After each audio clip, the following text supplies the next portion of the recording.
In our morning rounds, kids and weight. A new study this morning says the road to obesity starts before the age of 5, to emphasize that. Research in the New England Journal of Medicine finds that overweight kindergartners are 4 times as likely to become obese by the 8th grade. Dr. Diane Hess is a pediatrician specializing in childhood obesity. Good to see you, Diane Hess. Good to be Welcome here. back.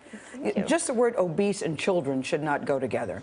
Yeah, So it's frightening. It is. It's very scary to me. So what does this study mean exactly? We should start very early feeding them, right? Yes. So what this study shows is that when you bring a child in who's 7, 8, or 15, it's already almost too late. You want to make an early intervention. This study shows that overweight kindergartners were 4 times as likely to be obese adolescents in this study, which was about 8,000 children. What's the definition of obesity for a child? So we start measuring body mass index after age 2 in children. So we have a tool that we use. It's weight over meters squared. And we plot a child's weight and height on these curves, and they're standardized curves set by the CDC.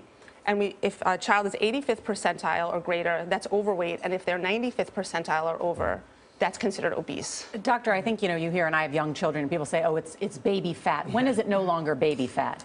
Well, when they're 5, it's no longer baby fat. So you can be a very chubby infant. I have breastfed babies who are off of the curve, but they're only feeding breast milk and they're doing great.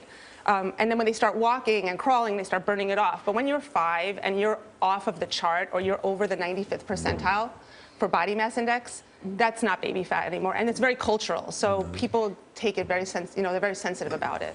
And on that note, then, how important is it to begin a healthy diet at what age? It's birth. It's the first solid foods that get into their mouth, exactly. right? And a big thing is not starting solid foods too early.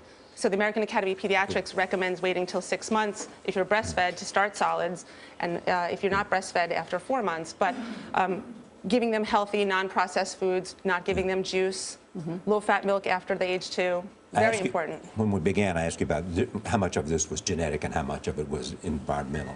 Are there other things other than food that affect obesity? Absolutely. Well, lack of exercise. Yeah. So we have kids who live in unsafe neighborhoods, who can't ride their bikes after school. For New York City, for example, in public schools, you only have 45 minutes of gym in a week.